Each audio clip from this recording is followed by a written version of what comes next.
You all know when to applaud. I like this.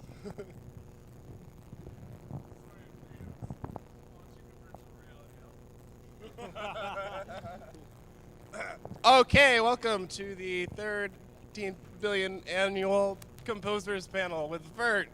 Hi, buddy. What the fuck? Okay. Hey. All right. So my name's Josh, and there's Will Roger. Thank you. This is the last piece of our puzzle here. No, you weren't. Awesome. Cool. So basically what I'm going to do is we're going to go, starting with Will here, right to left, and we're all just going to introduce who we are, what we do, why we're up here, and hopefully why you're interested in hearing us speak. So, take it away.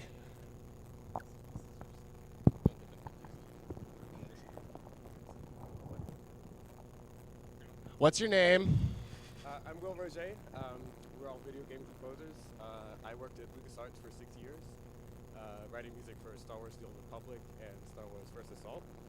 I just finished writing the score to Lara Croft and the Temple of Osiris, and right now I'm working on Dead Island 2.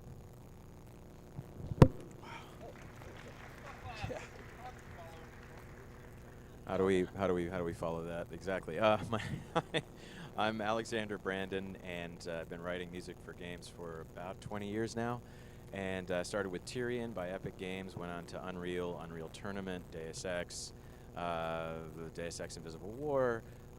Then let's see, I worked at Midway for a while, and I worked at at Obsidian Entertainment, doing Ion Storm before that, before Midway, then Obsidian Entertainment. I get lost sometimes. Working on some of the Dungeons and Dragons games, like the Storm of Zahir expansion for Neverwinter Nights 2. Then some stuff on Alpha Protocol. Now more recently I've been lucky enough to do some VO work on Skyrim, to work on just a few tunes, with the rest of them being done by the awesome Hyperduck guys that they'll introduce themselves here in a bit, on Dust and Elysian Tale. And just now I'm working on some games that are coming out. One of them is called Space Noir. Another one is called Five Guardians of David with Chance Thomas. And I'm real happy to be here.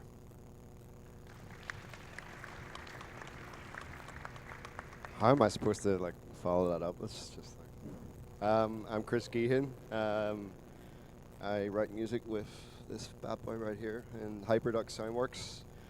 We worked with Alex on Dust and Elysian Tale for about 4 years. And yeah, and we've done other things like a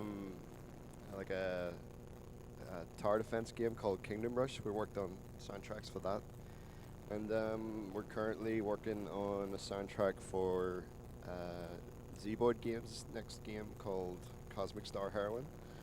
And we're not as experienced as these guys here. So here's Josh. Wonderful. Dan, why don't you go ahead?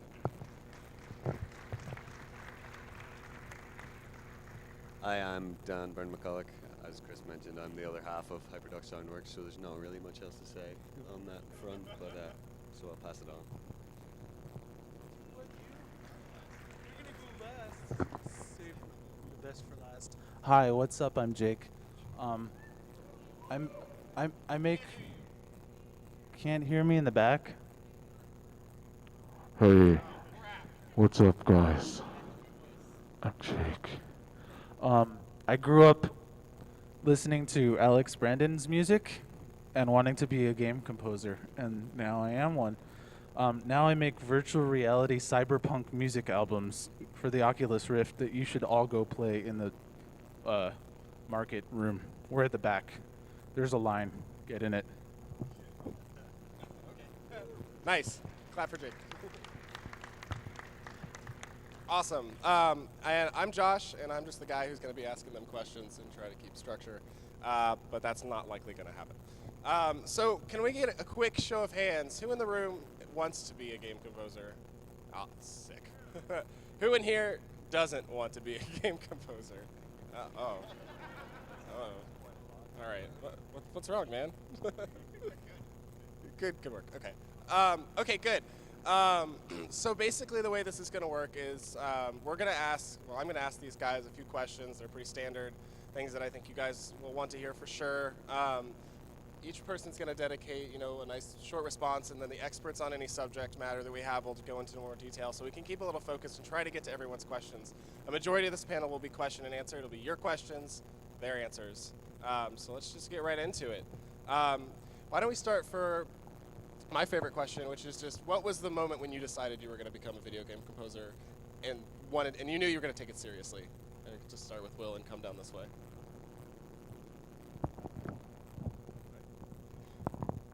Across the streams. Final Fantasy VII. Yeah, applause. Metroid. We doing one word answer? Yeah. Mega Man X then. Is that it? I guess that's it. For me, it was probably the Seventh Guest, 11th Hour. Those two games. Probably Final Fantasy VII again. Yeah, same. Would have to be. I can't use that. Is that acceptable? Final Fantasy VIII.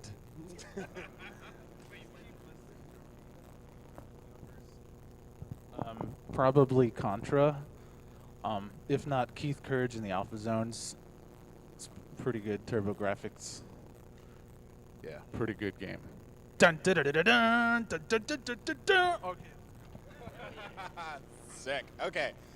So we're in the future now, I guess. So it's hard to talk about what software we use like it really matters anymore. But why don't we say what we started to get into it and what we use today? Because that always comes up. So again, what DAW you started with and what you use today. Stop. Maybe we can just have a democratization. Let's have zone defense microphones.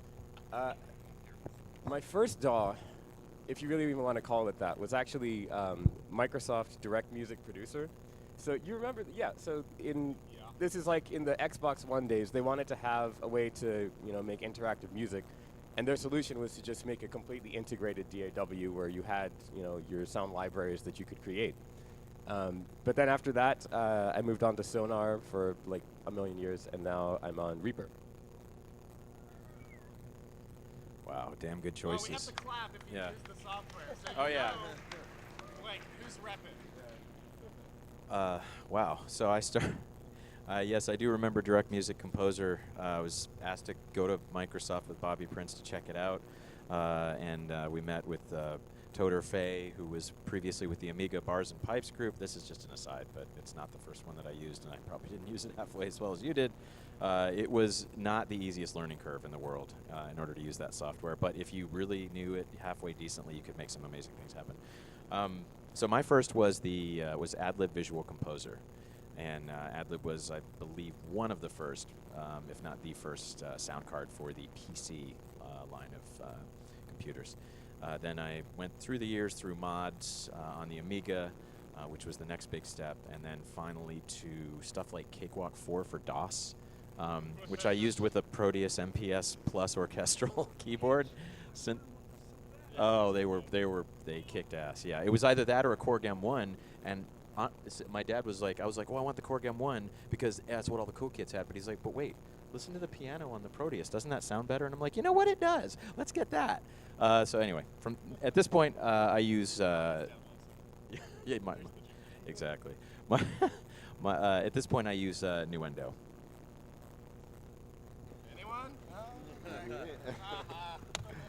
Anyone? I started with a Roland Juno D and Audacity, and just no concept of timekeeping at all.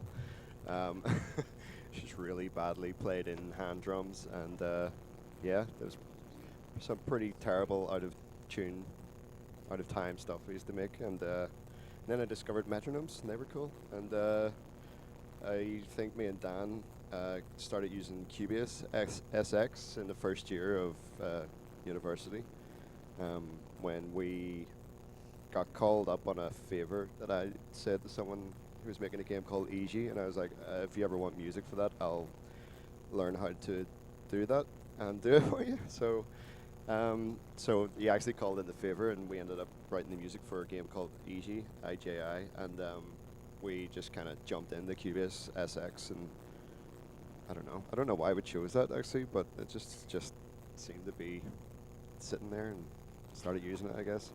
But I think, yeah, probably, yeah. It was, yeah, shut up. It was a freeware game anyway. It doesn't matter.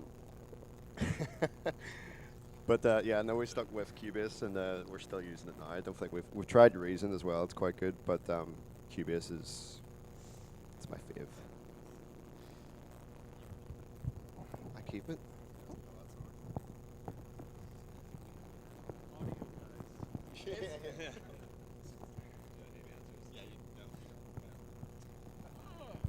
See, sound reinforcement is different than composing, so that's why we suck at this.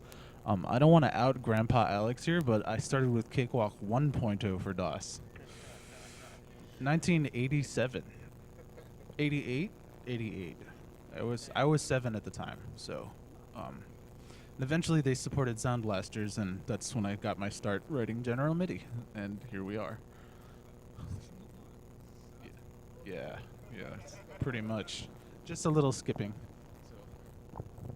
Awesome. Let's do it live. Let's do your questions. Raise your hand if you have a question. Awesome. Let's start in the front.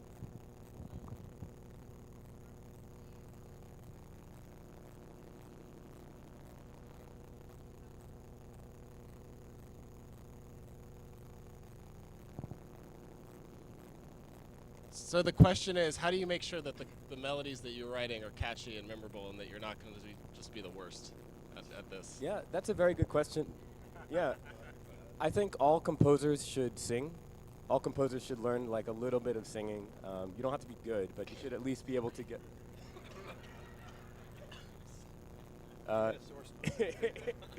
Anyway, like you should be able to hold a tune, because the way I write, and I suspect a lot of us here do the same thing, is we'll come up with some idea, but then we'll kind of let it marinate for a little while. Like you're doing some dishes and then you're just humming and changing. The difference between a bad tune and a great one is like, this eighth note has moved over here now. I'm not even joking. That's like actually, the difference between, something that's mediocre and forgettable and something that everyone remembers. So it's all about just kind of trying to figure out how to, rework a melody to be as memorable as possible. And another trick that a lot of people use is they'll write very late at night, and then they'll go to sleep. And then if they remember it in the morning, then they did something good. And if not, then they try again. That's all really good advice there. I'll echo some of that just with a while ago when I was doing Amiga stuff. I would take a sample set and I would put it in and I'd try to fiddle with it and make it do whatever I thought was memorable or cool. And there was once when I just wasn't getting anywhere with a particular piece, and there was a friend of mine that I was borrowing his Amiga in order to write this music on MED, I think it was, and he said, "Well, what about the story of the Japanese painter that accidentally splashed like something onto a piece of paper and then turned that mistake into the most beautiful portrait or whatever it is that they ever did?" And I was just like, "That's a very wow." That it resonated, and the way that essentially worked is that there's an aspect of music writing which is the pure inspiration and just unadulterated creativity, in which like you get in there and you're just writing with what's in here and with what you feel and what comes out. But then the other side of that is work, is refinement, is making it textured in the right way, is making it deep in the right way, because sometimes you can just John Williams will write stuff out on piano, and when you hear it on piano, yeah, it might not sound like much, and yet it goes into an orchestra, and oh my God, it's like the most amazing thing you've ever heard. So, yeah.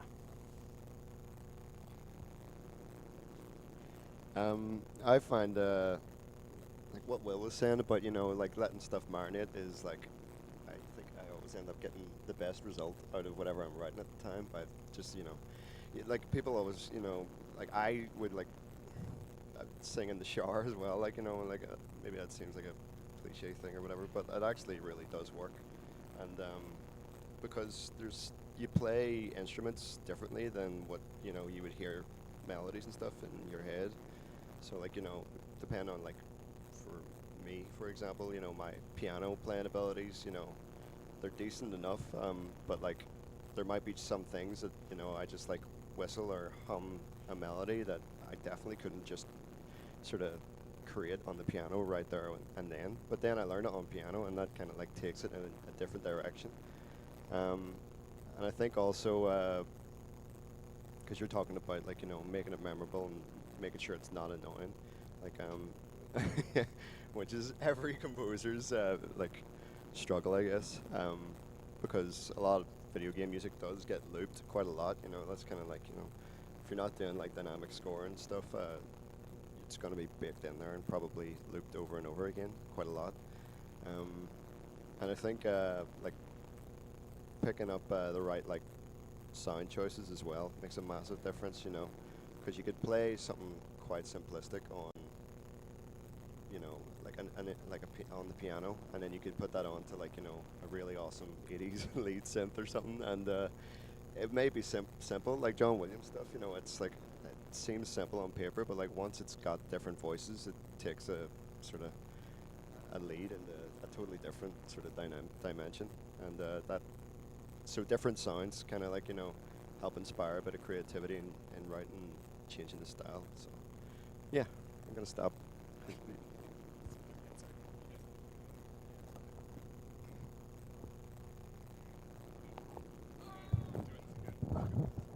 Hi, I'm here to tell you, don't work on writing melodies and being catchy. Work on thickening your skin, because you're going to fail a lot. And you're going to really annoy yourself constantly. I can't make anything catchy. I suck. I have no talent. I feel that same way, and I've been doing this for 30 years.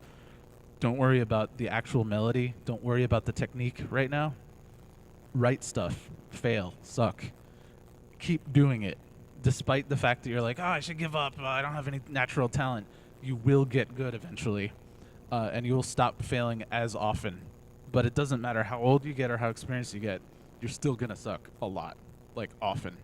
So you have to learn to not be afraid of that, because nobody gets around it. So yeah, just put yourself out there and get a thick skin about getting feedback, and just don't personalize your music to the point where it crushes you if you don't do something catchy. You'll get there. Just start. You got to start.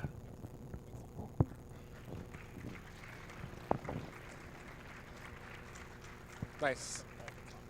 You right there on the left, or on the far.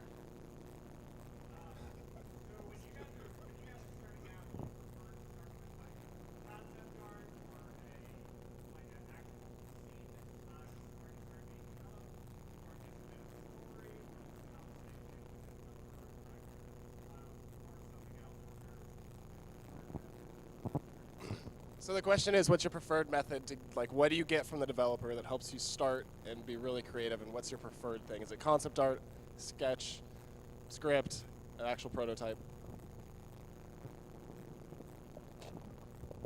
Okay, we just kind of ask for anything, and as much information as you can give us is good. So sometimes you're really, really lucky, and they'll go, just do what you think is right. And that's amazing, but more often than not, then you'll work on something and then they go, no, this isn't what I had in mind at all. And that's a real pain. So you just have to get as much information as you can off the guys. And sometimes it'll be just a picture or just a one sentence. If it's a character, we just try to get some sort of personality. I mean, the last one that I worked on there was for a character, and it just said alien, ghost, private eye, detective. And that's enough. That was enough. And we generally also, because not everyone knows how to talk about music, in a musical sense that composers understand. So one of the best ways for a developer to get across what they want is to use a reference and give a track of something that they like, that they sit and they think works. So. All right, cool. Next question. How about you right there?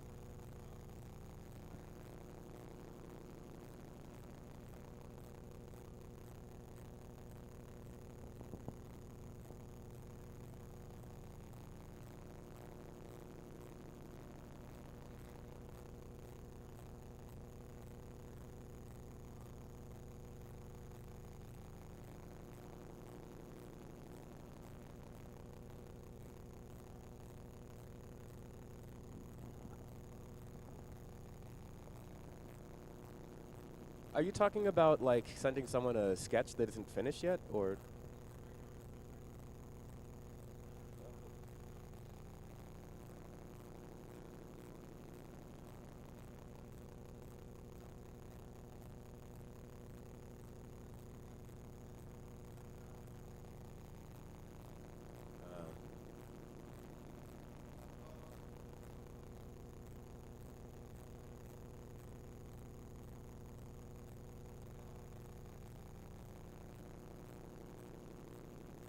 Yeah, that's a very good question. So I get the sense that most of us, we probably, I don't know, it's kind of a question for you guys. Like, if I send anything at all to a developer, it has to be in a shippable state. Shippable means that, like, it's of a quality level that you can ship a game with, you know. There's only been one gig I've ever done, actually, where I was able to send, like, a piano sketch or anything. It was actually Tomb Raider, but that was only because the audio director was a musician, so he could like figure it out. But usually, I don't know what you guys' experience is, because usually you have to send in like, you know, full quality, as best you can get without live performers and all that. I have the reverse story. I worked for a composer one time who did like TV stuff, and he's like, "Yeah, I want you to orchestrate this this piano, this music that I'm going to send you. It's really important. It has to be done by tomorrow." Stayed up all night, just busting ass to try to get it done. I sent it to the guy in the morning. He's like, "What did you do? I wanted you to orchestrate this. Why is it all like piano ballads with like strings behind it? Like the piano isn't supposed to be in there. It's supposed to be orchestra music." And I'm like, "Oh." So that's my story. Like, we get it wrong too. There's no like, but basically try to hold the person off until you can get a library together and like sketch it out, even if it sounds crappy. Like, do something like general MIDI clarinet. If you're doing a musical that's New Orleans, like a MIDI trumpet on your keyboard is better than just a piano. Like, try to approximate it somewhat, even if it's not perfect. Cool, thanks. How about you in the front?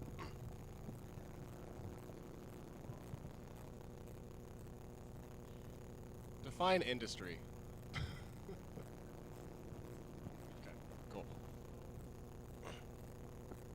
Okay. Why don't we just start with Bert? So like I said, I grew up listening to Alex Brandon's music, and he and Dan Gardope and Andy Sega, Necros were like my idols I looked up to. So I wrote mods in the tracker demo scene mod scene sphere, Osphere, and I just gave everything away for free all the time because that's what you do in the demo scene. That's, you know, it's like you're not charging money for your stuff. So I would give away mods and albums and stuff, and eventually a friend of a friend said, "Hey, we need music for this Game Boy game. Hey, well, I know a composer who's pretty dope," and I'm like, "No, I'm not professional or anything." "Well, you are now, sucker. Here's this tracker.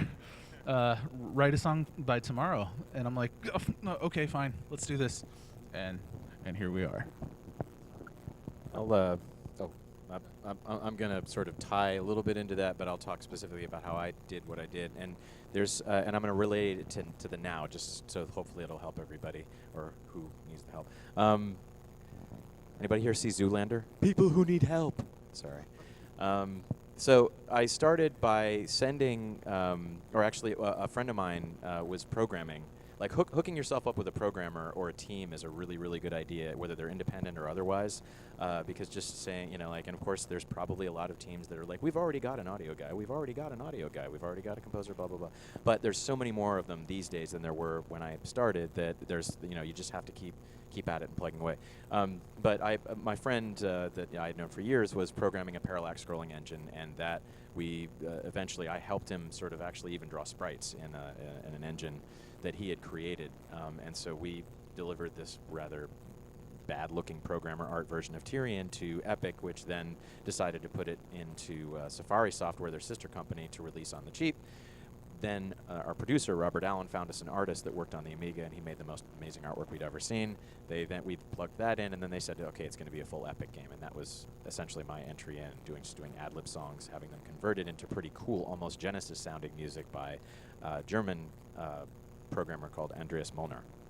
But to go into to what Jake was talking about, yeah, I mean, we were part of Stray Light Productions, and then Tapeworks was, I believe, a place that Dan and you were working at this sort of off and on. But you know, there's, and I've told Jake this before, but I think everybody should hear it. Is that like he was submitting songs for us to listen to just for sort of critique, you know, like, and one of them was like on a Roland JV something, XP 10 or 30 or something like that, right?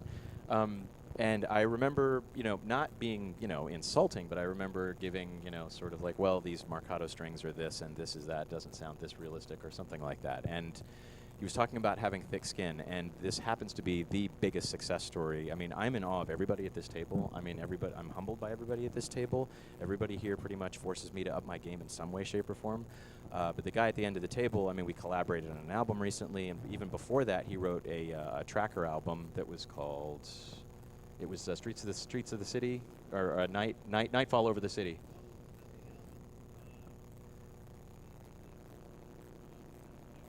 Right. It was a sample pack thing where you get the samples and then you create the. Right.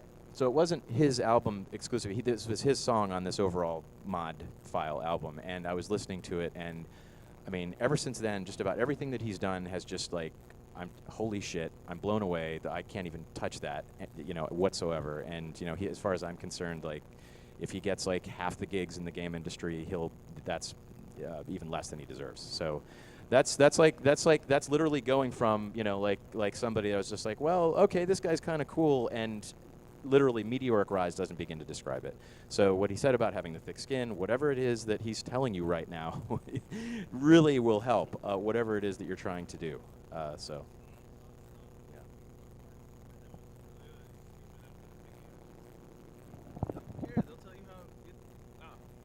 Yeah, people in the demo scene, like, they don't care. They'll tell you where you stand. They'll give you really, really harsh feedback because most of them are European and Northern European specifically. Like, oh, you suck! well, it's a little bit underwhelming. I kind of hoped for more in the drums department, but no. Whereas, like, your normal person is like, hey, this is great. This, you know, nice track. And these guys are like, not very impressive. So you have to have a thick skin or you just drop straight out. So, yeah, you have to just learn to take criticism from yourself and from outside. That's.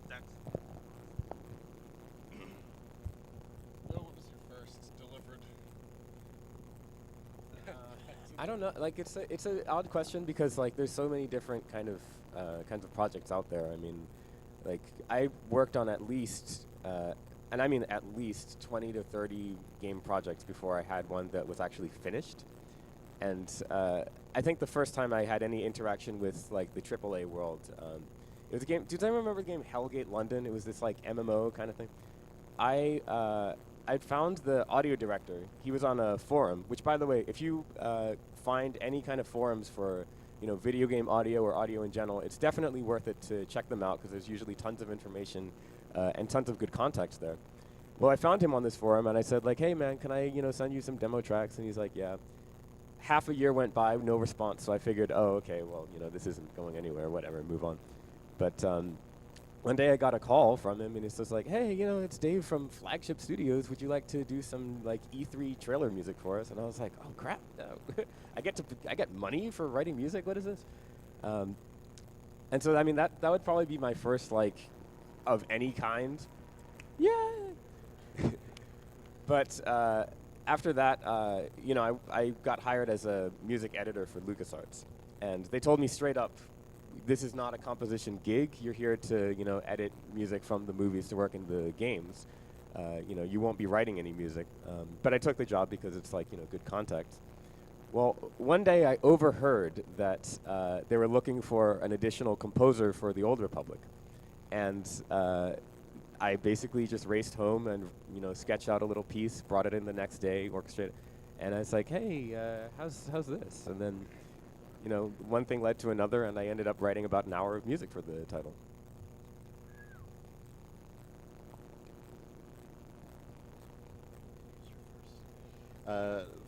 So first like, proper gig was probably Zero Gear, I think was the first one that we got paid for. That actually, yeah. So there's a forum that you probably heard of TIG forums, TIG source, and we used to sit on there for quite a long time and just watch the dev logs and stuff, and you can really find games in their infancy on there, and people are just starting it, and you can contact, some incredible people. I think we find people on there to work with. We found Zero Gear and Ares Extinction Agenda pretty much within the same week as each other, and then the week after that, like no joke, all three of these just came at once, and we found Dean Dodrell, who made Dust and Elysian Tale the week after, and so we had like 3 paying gigs by the end of a fortnight just from like not pestering people, because you don't want to be the pester composer. No one wants to work with that person. So we're just kind of quite nice and contacting developers and talking to them about their games and what they thought about, what they wanted for music and what they liked. A big thing I think is like finding out what kind of music a developer actually likes listening to while they're making their game, because it's generally it's their baby, like, and they're probably listening to stuff that's like brought them to that stage to make that game, that's inspired them. So finding out what kind of music they like as well is really useful, and that's kind of like what got us into our first gig, because Dean was like he gave me like something like 37-second really shit cut of like a Metal Gear Solid battle theme, and he was like, you kind of just make something like that, and I was like, okay. And I was like, I don't know how to make anything like that. I've never heard something like that before. And he gave me another track from, I think it was like Ease 3 or Ease 4. And I was like, again, I've never made music like that, so this will be a fun 24 hours. And 24 hours later, I'd given him the first boss track, which is actually used in the game. And if you look on the soundtrack, the vintage Abatis Forest, which is all like like Yamaha DX, bell sounds and stuff, and yeah, that's kind of like what just kicked it off for us. Like, how about you? It doesn't matter. Next question. I need to go in the back. How about you there with the necklace? No, that's just your lanyard. Yep, you. Mm-hmm. Yes. You keep turning around every time. Yeah, you. Sorry.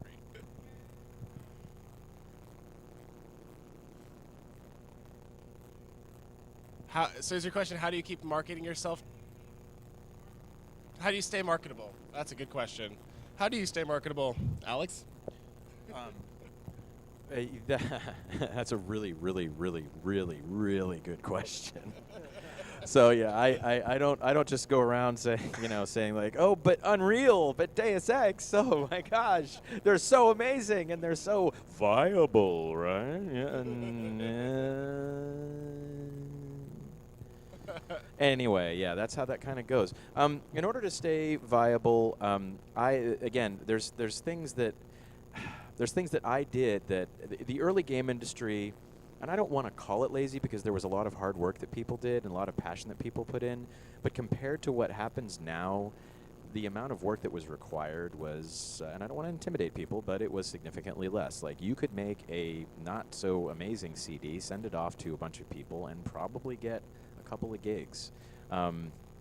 These days, the people that I look up to are the folks like Josh, who started his own label, distribution company, Louder. Folks like Will and Andrew Aversa, who have, what's the name of your? Impact Soundworks. Impact Soundworks. So like they've diversified in creating instrument libraries that are freaking awesome. So check them out. And there's ways of side chaining your talent into not just banging on people's doors and saying, "Can I have a job?" We're passionate about music in every possible way. In my particular case, I formed a production company because I'm lucky enough and fortunate enough that I love doing voiceover, I love doing sound design, I love all aspects of game audio, and so I like to and I love integrating with like tools like Wise and Fmod, and so I present all that stuff and I like to talk about it and discuss it, whether it's in forums, whether it's on Facebook, and whether it's just doing something. Have anybody here heard of Pensado's Place? Okay, great. Pensado's Place is an excellent example of a highly successful LA engineer that is like, okay, I'm going to give you all my secrets. I'm going to tell you everything about what I do. I'm going to have a show every week. Granted, it's kind of a production that probably not as many of us have time for, but I don't know how he does it because he works like 14 to 20 hour week or days or something like that and never sleeps. But he says what he's like, here's my Waves plugin, here's my McDSP plugin, here's how I do this for side chaining, and he tells people about all this stuff. So all of that stuff is inspirational as to how you can market yourself and make yourself viable and in people's mind space. I think it's really important to stay marketable. You have to, and I said this in the demo panel, you have to stay engaged. You have to help people. You have to give back to the people that you're trying to get from, the game developers. If you, and also your friends and your other composers, if you just go up to Jake and you're like, Jake, I want to write music for video games, and Jake's just like, I hate it, don't make me talk to you about it. Really what you ought to do is say, hey Jake, you helped inspire me, you helped shape my career and where I've come today. Let me see if you have any feedback for me. And it's kind of what you're saying, you have to be ready and you have to have the thick skin, you have to stay marketable by asking questions, staying involved, and being prepared for the honesty. Because if you go to a game developer and you say, I want you to use my music, and he says it's utter shit, get away from me, you have to be prepared for that, and you have to be prepared to say why. And I think that's something a lot of people lack, is saying why. Next question, yeah? You in the blue shirt. Specific.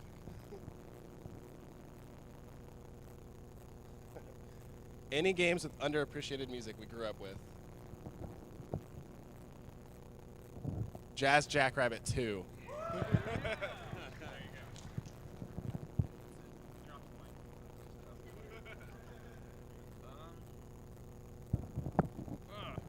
See, it's hard to say underappreciated because I don't care what anyone else thinks. Like, I appreciate what I appreciate, and I appreciate lots of things, but I don't think anyone really fully appreciates. Okay, I'm gonna give you a side appreciation. Like, everyone loves drooling over Tim Fallon all the time. They're like, "Oh, Tim Fallon, best NES guy ever. Oh, he's so good. Oh, Silver Surfer, whatever." Dude, play Rock and Roll Racing. Listen to the guitar samples and the drum sample. Listen to how precisely he got like pick angles on different like everyone like drools over like the NES stuff, but he really came into his own on the Super Nintendo. That's where he was really badass. I don't even like the NES stuff that much, but wow, Rock and Roll Racing's guitar samples are like precise, and Plock with that like harmonica. So, dude, whoa, that was some technical mastery. 64 kilobytes of samples, and what did he pull out of it? All right, that's it.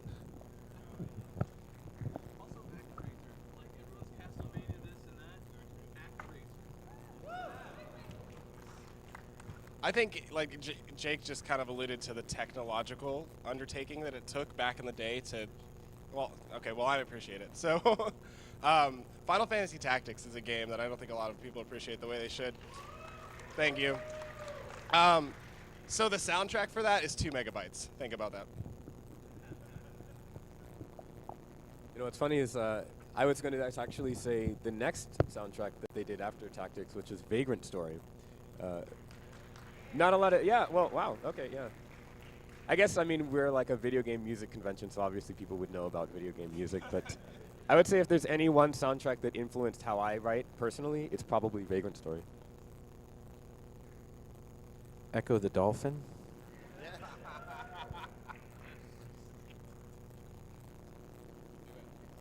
All right, next, Christopher. Let me go in the back. Red shirt.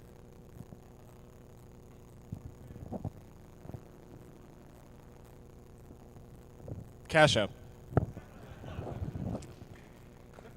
Quincy Jones. Probably Pat Metheny. It's not video game music, but he's just friggin' amazing at everything he does ever. I actually really like classical music. I'm a Wagner guy. John Schofield or Esbjorn Svensson Trio is probably my biggest obsession.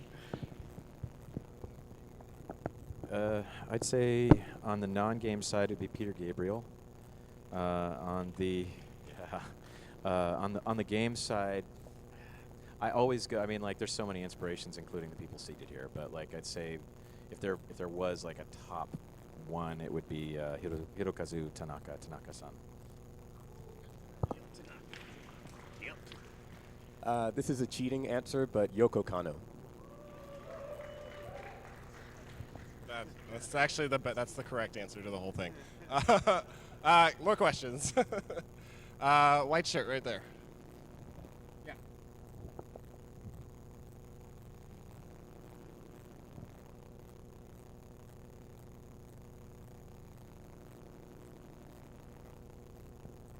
How is it composing music for Way Forward games? Exhausting. They trusted me to do whatever the hell I wanted all the time. No matter what, no questions asked. Just leave Jake to do his magic and we're good. I didn't sleep for like 3 years straight. I had nobody to tell me, yo, back off of that because you're working too many hours on this thing. So I'm just like, ugh, all the time. Yeah, it was exhausting. Incredibly fulfilling, but exhausting. And so now that I'm freelance, I can not work and then I'll just be homeless, but you know, yeah, that's it. Cool, plaid shirt right there.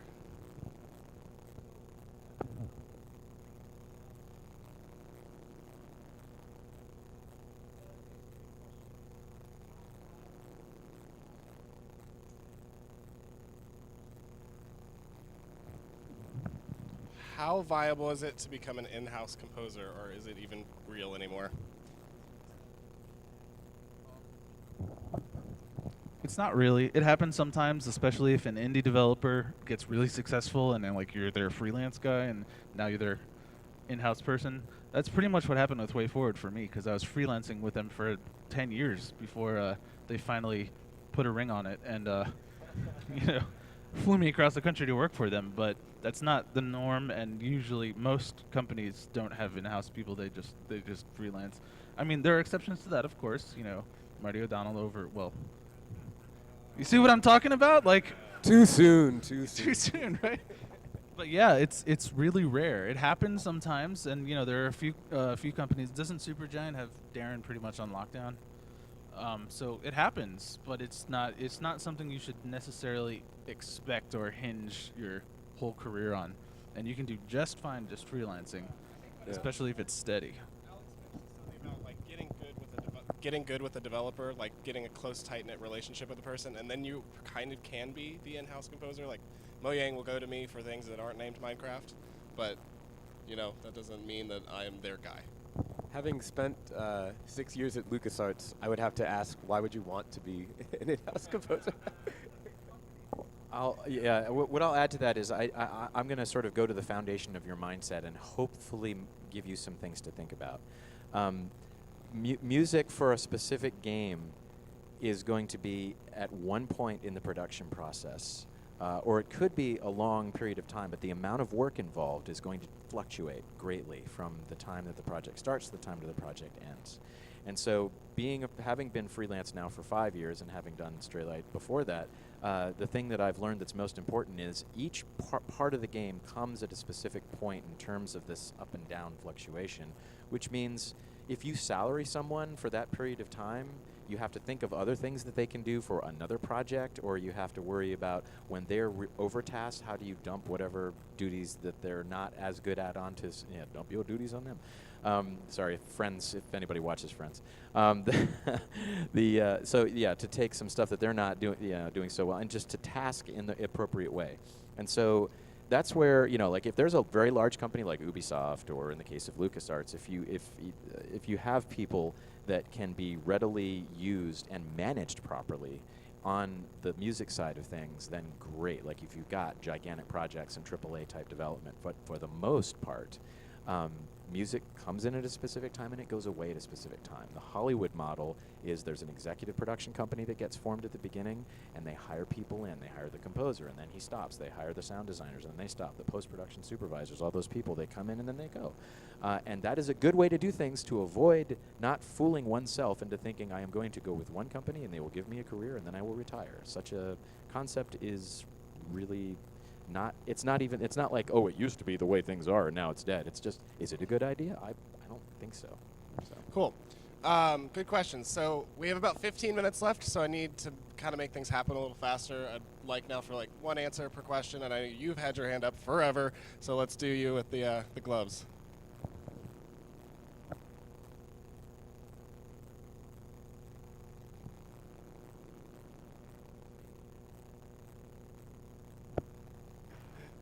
Okay. That's a good question.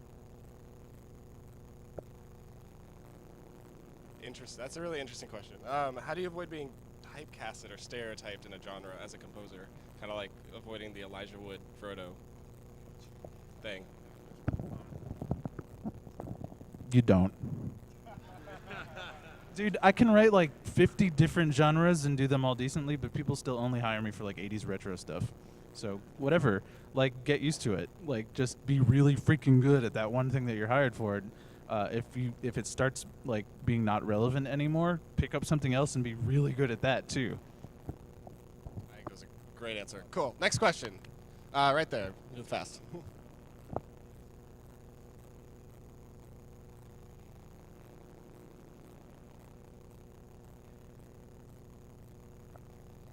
Does anybody really? I would say you got to be willing to do things, at least to some extent, for free to start. Oh, which is the opposite of what he'll tell you. You got to be willing to do things. Things. Yeah, have a day job. I had a day job for like 10 years because nobody would pay me to write music. Like, why would you pay somebody to write music? I can just get this royalty-free music library. Like, you know, if you really want to make a living at this, you have to work at it for a long time. In fact, Dan, the guy that Alex and I worked with mutually, he said, Jake, it's going to take you 7 to 10 years. Are you ready for this? And I'm like, yeah, I'm ready for this. After my like 4th week at CVS as a pharmacy tech, I'm like, no, I don't want this anymore. You have to just be crazy enough to stick with it, because it will take a very long time to get established because there's like 1,000 of us out there, and we're all like, yeah, look at my cool new thing. Yeah, this is awesome. You have to like scream louder and get people to build up a fan base. It just takes forever. So be prepared to do drudge work. Unless you really strike it big, like C418. It's like, oh, I'm just, chilling out in a chat room. It's like, oh, I'm making a game with blocks. I'll do your music. That sounds good. Okay, and now they're millionaires and whatever. That doesn't happen very often. But that's a really good point because it alludes back to what Alex said, and I think it's gold. Find somebody who's in a similar position to you on the game development design side. Strike a relationship and let it grow from there. If he starts making money, hopefully you do too. Next question. All the way in the back. Yeah. Favorite synth, hardware or software? I'll be taking this one right here. Hardware, like over this last year, me and Dan have been doing a lot of like sort of 80s retro stuff, and it's just been a great excuse to start buying lots of hardware synths. And I'd say the Korg M3M is like king for lead sounds. It's just like so good. It's so good. The Roland D550 is pretty great for like sort of like bell sounds and brass sounds and everything. Actually, everything on it's just amazing. But I'm biased because I absolutely love everything 80s. So that's where I'm gonna end up recommending every single time. So yeah. I don't think you need a favorite synth. I think you need to go to Andrew Versus YouTube channel and watch him manipulate any synth to make any amazing sound. That's where you go. Next question. Right there in the front.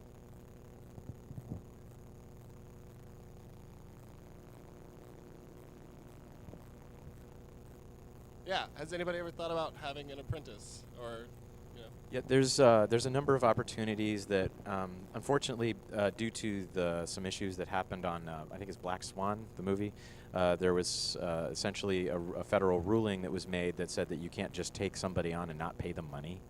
And so, and I know that there's like been, and so having said that, I should also throw out a mini shout out to the Game Audio Network Guild gang. And what we're really trying to do on a regular basis through folks like Chance Thomas and Brian Schmidt's scholarship program to GDC we're trying to make it possible to do mentorships and hook up people with less experience with people with more experience that are part of the same organization, like gang.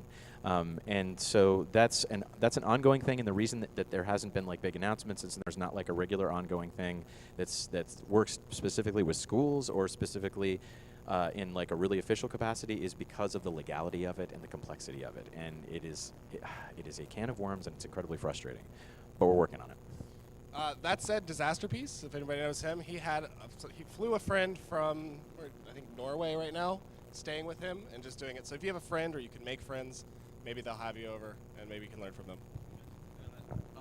I actually have somebody who's sort of apprenticing with me right now because I'm gonna die if I don't get help. But he's an incredibly talented guy, and he made like we released an April Fool's joke, and he turned it into a full soundtrack. And that kind of initiative, like, what? And it was good. So I had him do a remix for the Shovel Knight album, and I'm gonna try to get him in on some work and pay him, then have him credited right next to me instead of ghostwriting or anything like that. Yeah, you basically, as you get more experience, you can you have the ear to if people send you their stuff, you can tell right away. Oh, that person's got it. That girl is incredible. That guy is like, so. So this guy just blew. It's a little bit underwhelming. So this guy blew my face off, and I was like, yeah, we got to do some work together. I can teach you my ways. I don't actually know any ways, but you learn best by teaching. So it's good to have somebody like that you can bounce stuff off. Oh, that's how I do this. That's what a chord is. Cool. Next question. Only hand up I saw. Sorry. What schooling did you need to get to where you are? Middle school? I dropped out of high school and I didn't go to college, but what I did do is go to the library and study a crap load of music theory and history. You have to get the theory knowledge. It's not optional. If you want to do this well, you pretty much have to at least have some idea of the history of the last 400 years of music if you want to write anything with conventional harmony. So you have to get an education, whether it's yourself, if you're a self-starter, or if you go to school. Get educated. It never hurts to know too much. Well, I mean, I have a degree in music, but it's not like I couldn't write music before I went to college. Otherwise, I probably wouldn't have gotten accepted into college. So it's like, yeah, you don't need any kind of degree. No one's going to say, oh, we're not going to hire you because you don't have like a master's in music. Like, it's never come up at all. Sorry, YouTube and forums, like, great education. I mean, not all of it's necessarily great. You go to a site like, hey man, let me show you about the latest TB101 thing. I push this button and it's really cool, so obviously pick your battles there, but.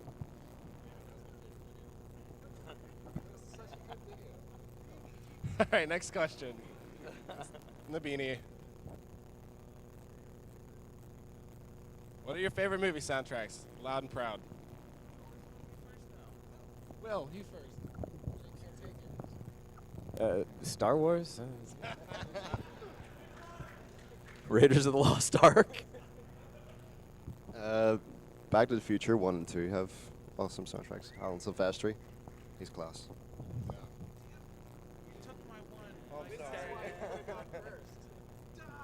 Just say three.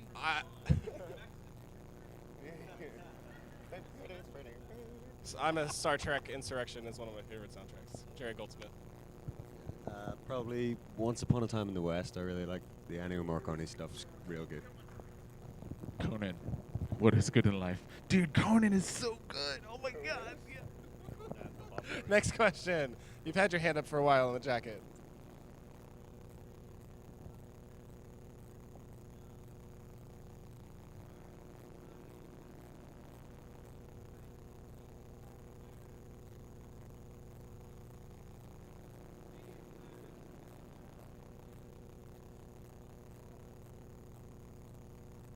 Yeah. We just take, it's all music for me. Like, I just take everything I can. And obviously if someone asks you to do a jazz funk album and you don't understand jazz funk, it's gonna sound crap, but you can probably listen to it and rip it off a little bit and probably make a lot of people very sad. But it doesn't matter. It's music if you're enjoying it. But yeah, just absorb everything. I would say, like, because we studied jazz, like we were going to be jazz musicians, which is a terrible life. So There's no money in being a jazz musician. yeah, but we just take. If someone asks us to do some crazy genre that we don't understand, you just have to immerse yourself in it and embrace it if you like it. I get pissed off when I can't write a certain genre. Like, I get really angry at myself. I'm like, okay, trap, why can't I do this? Okay, I'm going to listen to like a crap ton of it, and I'm going to try some. And it usually works out okay, because like, chances are if you can do music, you can do music. It's just you have to actually like school yourself a little bit. And then you get to like Indian classical music, and that all goes out the window. Because that's 3,000 years of history that you can't possibly study. But I'm going to one day, because I want to be the first Jewish composer in Bollywood. Mark my words, it's happening. Heard it here first, and then I'm going to China. It's not going to work out so well, but man, there's so much music out there, so many different genres, so many styles. I like to think of it less as specific genres than specific musicians that you're emulating. So if you're doing jazz, like, what does that even mean? You could be doing Herbie Hancock, you could be doing Oscar Peterson, you could be doing smooth jazz. It's all.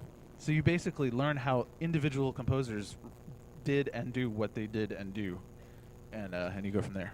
Sorry, really quick. In Spinal Tap, you can't forget when they were at the festival that they were at, where one of them said it was the Jazz Blues Festival. No, it's blues jazz, really.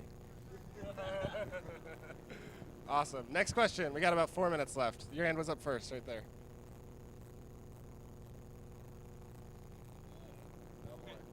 So just come down to, have you seen the demo yet? Okay. When you're done with panels and stuff, if they're still going, I'm looking at my phone to see if anything's exploded, because I just kind of just left them to do.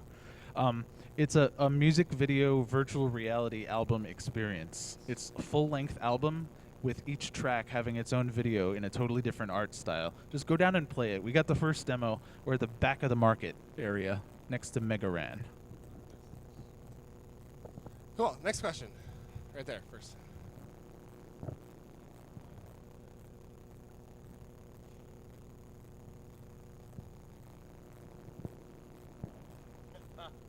Where did jukebox mode go, you guys?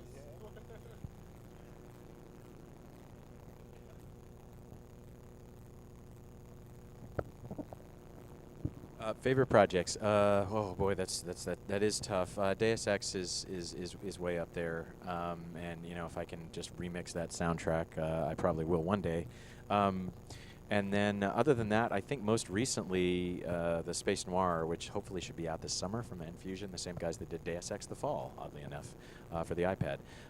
And that's because it was a way stepping out of, it's like you're talking about genres, it was stepping out of my normal genres. I love Vangelis, but they said we want a Blade Runner soundtrack, and I'm like, so I immersed myself in, I've heard the Blade Runner soundtrack, but I just, all of a sudden, I'm doing it, listening to it, going through the synths, going through all the oscillators and, all the, functionality that I can use in order to create the sort of thick, rich sound that he had, and it seemed to work out okay, because that's something that I think a lot of us find it happening while we're doing it. We're really not sure if we're nailing it during the process, and you find that if you spend the significant amount of time on it, and then by the time you get to the end, usually it doesn't always turn out that way. Like you said, there's a lot of failure, but like when you nail something and you sit back, and then you get uncertain about it later, and then you go back and you listen, you're like, no, I did a pretty good, that was okay.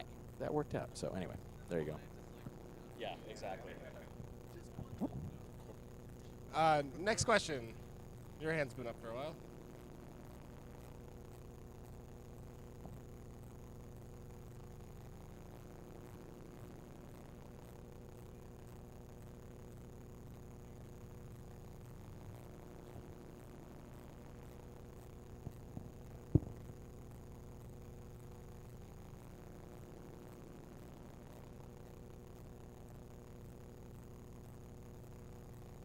So it sounds like you're talking about two different things.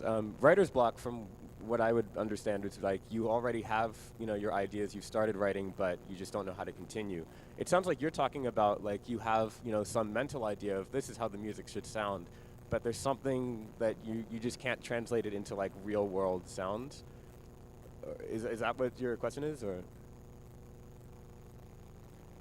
Yeah, I mean, honestly, it's just practice. It just takes practice. You know, that's the one thing that you definitely, in a very linear fashion, just get better at. You know, just translating from, you know, what's in your mind to, you know, what's on paper or in the DAW. And I think eventually it gets to a point where what's in your mind isn't even as good as what you can do in a DAW. You know, you refine your ideas. It just takes, you know, a lot of practice, a long time, you know.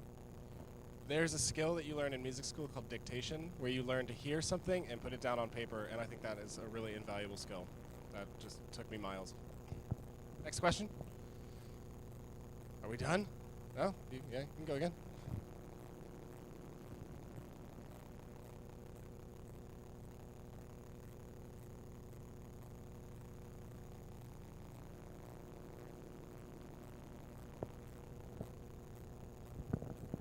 I sent myself death threats. It's like, if you screw this up, I will find you. I know where you live. I know all about you. Yeah, it was terrifying. I mean, come on, dude. If you care at all about video game music, like that Moon theme is like, yeah, I care about that. Like, oh my God, I was horrified every single time I went to work on it. It was like almost impossible to sit down and work on it because I was like, where do I even start with that one? Because like people are already pre-writing their like YouTube comments. I prefer the original. Okay, well, I think it's 3 o'clock. It's 3:02, so we're all done. Thank you so much for coming. We really appreciate it. Thank you. We will be at the autograph thing we have to do, so heads up, you guys, we got to go sign autographs. Autograph first. thing. Can I do a quick shout out for an Yeah. event? Okay, the Spencer Bambrick has organized an awesome gang hang, which it's not for Game Audio Network Guild members exclusively. It's anybody can show up, and it is, which restaurant is it at on Sunday? Cadillac Ranch at 7. All right, be there, be square. Looking forward to seeing you.